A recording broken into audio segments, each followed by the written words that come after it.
Well, good morning, guys. Wandering Beast here, and we're knocking out a couple videos on this snowy little Central Oregon day here in April.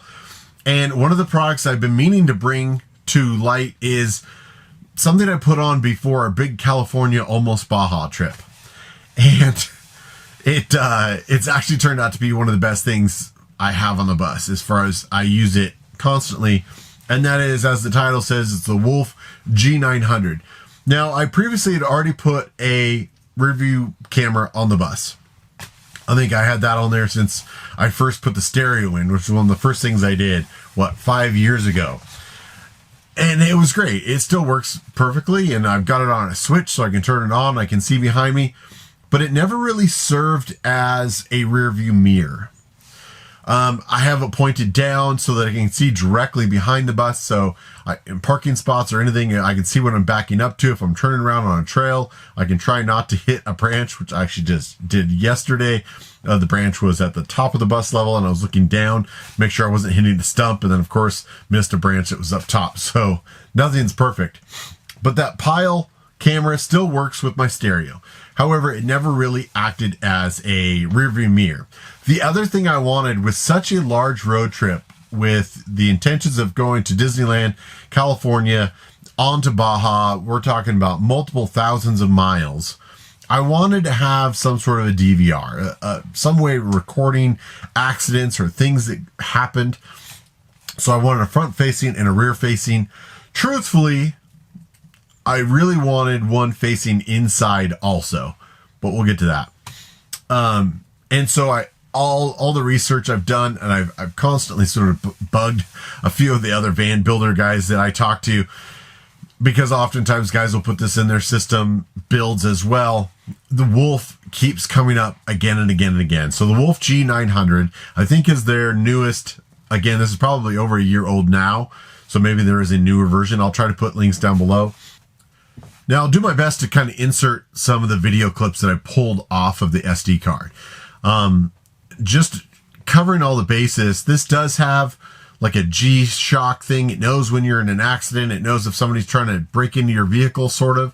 I've never really turned those on, and I have the sensitivity set to very low on all of those because I'm not really worried about people breaking into the bus necessarily. And what I discovered is that as rough as the bus runs, when you're going down, say like I-5, and you hit those separation corridors, even a couple times on this trip with sensitivity all the way down, it still activated that like crash thing. You start automatically recording. As it goes, it's constantly looping. And again, there are a myriad of features with sounds and different settings and all that stuff that you can go through. I probably won't bore you with all of that stuff in here. But just know that it's constantly recorded front and rear cameras. Now, the other neat thing about the camera is that it's so wide and you're displaying it on a very narrow screen that you're able to kind of scroll up and down and get that perfect rear view mirror camera setup. As well as far as length of cable for this 20-foot bus, it made it just enough to get up here and get powered. So you're going to have something that powers the computer, the main unit. You're going to have an input for the GPS because it's going to know exactly where you are, like how fast you're going, which I found handy because I realized I'm about 4 miles off. When I'm doing 70, it's actually 74 according to the GPS on there. And then, of course, the SD card. And then to mount it, you've got these rubberized straps that just kind of go around your windshield rearview mirror. Well, now with the way the bus is built and I've got everybody in here, half the time I don't look out the back window anyway. It's not a big deal. I'm used to driving fire trucks and big trucks where I'm only using the side mirrors and I don't have a rear view mirror anyway. But saying that, it is nice to have a rear view mirror. So it's working as a video rear view mirror. And I think that's what a lot of you guys are going to want this system for, whether or not you've got a camper on the back, whatever reason you're losing your rear view mirror. This is now, I think it's like a 2K or 4K camera rear view mirror. And you can adjust it and do all the things. It's quite nice. So you can tell if there's emergency services behind you or if anything's happening. If you're towing a trailer or bus or boat, you can check on it and see how the load is handling everything. It's just nice to glance up there and see what's behind you. It's not always possible with some of the builds that we do for vans and trucks and stuff. So I've been absolutely ecstatic with it. My only negative thing was I thought there were several times you can reach up and you can hit the little triangle and you can record something that you think is important, whether it's a wreck or a deer ran across and you want to mark that, it'll record kind of the minute before and a couple minutes afterwards.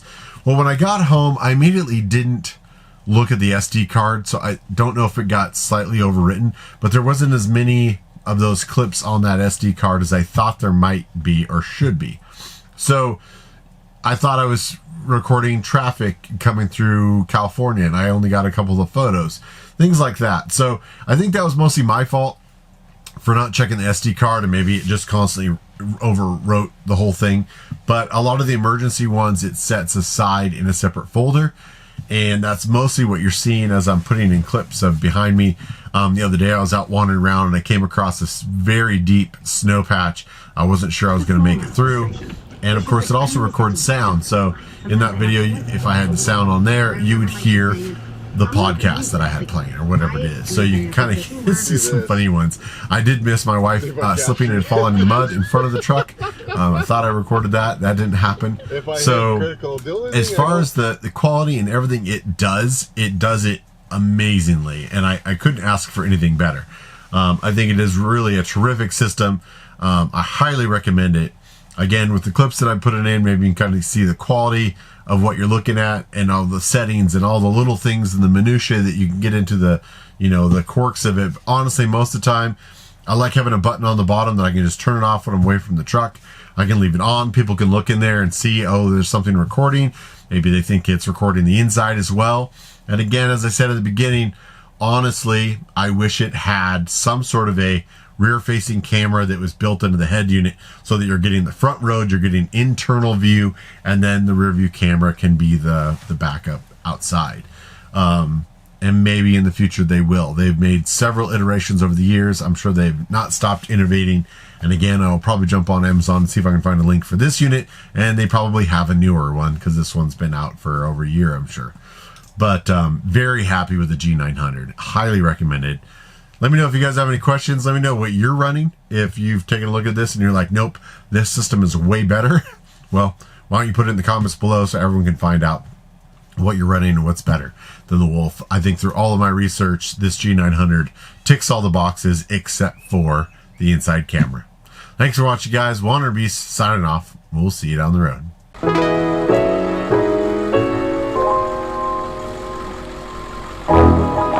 Thanks for all the love and support. You guys are amazing.